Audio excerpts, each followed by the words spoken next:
men are allowed to marry for 4 women? And the second one is, how can you prove that Jesus was not crucified? Brother, there's two questions. Brother, are you a Christian? I am. Brother, there's two questions. That why does Islam permit a man to have up to 4 wives? Why does Islam permit a man to have more than one wife? And second question, how can you prove that Jesus Christ, peace be upon him, was not crucified? That Quran is the only religious book on the face of the earth which says marry only one. You read the Bible, you read the Ramayana, you read the Mahabharata, you read the Veda. No religious book on the face of the earth says marry only one besides the Quran. If you read Ramayana, the Hindu scriptures, the father of Sri Ram, he had more than one wife. If you read Mahabharata, Sri Krishna, how many wives he had? 4, 10, 1,000, 10,000. He had 16,108 wives. So if Sri Krishna can have 16,108 wives, so why can't Muslims have maximum up to 4? If you read the Old Testament, it says that Solomon, peace be upon him, had 700 wives. Abraham, peace be upon him, had 3 wives.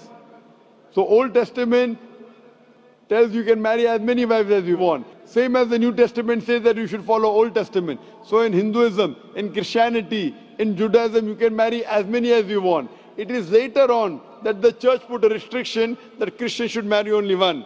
It is later on Rabbi Benjamin Yehuda passed a synod and say that Jews should marry only one. Otherwise, previously, they used to marry as many as they wished. It is the Indian penal code in India in 1954 that put a restriction and said under the Hindu Special Marriage Act, the Hindus should marry only one. But the scriptures put no restrictions. Let's analyze what does the Quran say. Quran says in Surah Nisa chapter 4 verse number 3, marry women of your choice in 2s, 3s or 4s, but if you can't do justice, marry only one. This statement, if you can't do justice, marry only one, is only given in the Quran and no other religious scriptures. Let us analyze why does Quran give permission for the Muslim men to marry more than one woman, maximum 4. The reason is that by nature, male and female are born in equal proportion. But if you ask any pediatrician, he will tell you, the doctor of the children, that the female child is stronger than the male child in fighting germs and diseases. So you have more deaths among the male children as compared to female children. So in pediatric age itself, the females are more than the males. As life goes on, there is death due to wars, due to alcoholism, due to drug addiction, due to accident. In all these cases, more men are dying as compared to females. So today in the world, there are more females as compared to males. In few countries, like India and China, the female population is less than the male population because of female feticide and female infanticide. In India, according to a BBC report, every day more than 1,000 fetuses are being aborted after they are identified as females. If you multiply this figure by 365, you get a total of more than 1 million fetuses are being aborted every year in India after they are identified that they are females.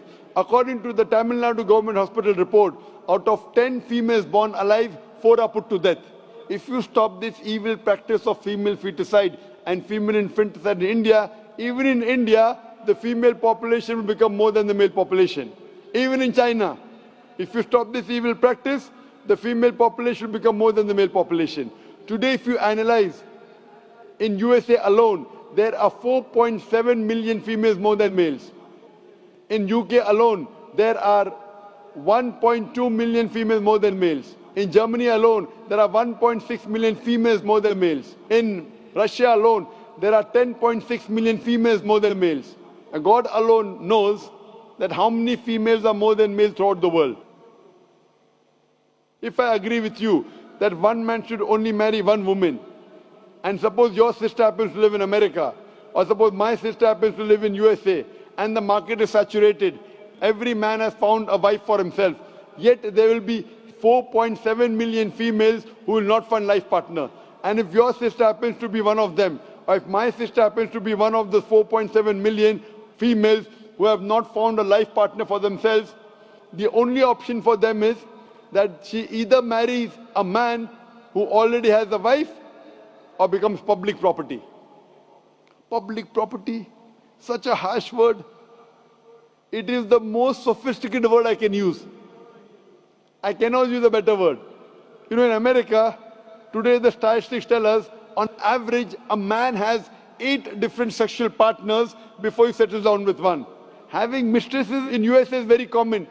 5, 10, 20, 30, no problem. Having more than one legal wife, it doesn't go down their throat. When a woman is a mistress, she doesn't get her rights. She is dishonored. She is not treated well. In Islam, when a woman becomes the second wife, she gets her honor, she gets her right, she's treated well.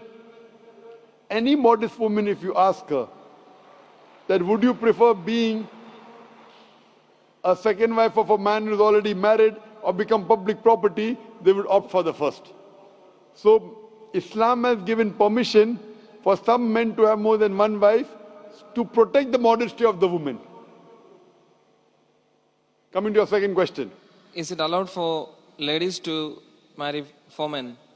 Brother, you're asking counter question, the time is limited. You asked 2 questions, now you're asking a 3rd question. Are you convinced with the first answer? I'm convinced with the first one. MashaAllah, so you're convinced, okay. The brother asked that, is a woman allowed to have more than one husband? If you do that, this problem will be exaggerated more. I mean in Muslims, in Muslims. As it is, women are more than men. If women marry more than one husband, the problem will be exaggerated. Point number 1. Point number 2, if a man has more than one wife and if the child is born, you can easily identify who is the father, who is the mother. If a woman has more than one husband and if the child is born, The DNA is still allowed. brother, let me finish the answer, na? You asked the question, was I interfering? Was I interrupting? Yes or no? No. No. So why are you interrupting? After I finish, you can ask, na? I'm a medical doctor. Are you a medical doctor? No. I'm a medical doctor. I know about DNA testing. I'll come to it. Once, if a woman has more than one husband, 2 husbands, and if a child is born, and if he goes to admit in the school, and if the question, who's your father, she'll have to give 2 names. You're talking about DNA testing. I know about it. DNA testing is recent. Was DNA testing there 50 years back? Was it there? No. It's a new recent discovery, yet it's not 100%. Even if I agree it's 100%, it is now, it wasn't there before. Islam is there since time immemorial. And this is not the only reason. Even if I agree tomorrow it becomes 100% perfect, this is not the only reason. Today science tells us that man is more polygamous in nature as compared to the female. Today science tells us that during menstrual cycle, the female undergoes certain psychological changes. It's not possible for her to do the role of multiple wives. But a man doesn't undergo these changes, it's possible for him to do a role of multiple husbands.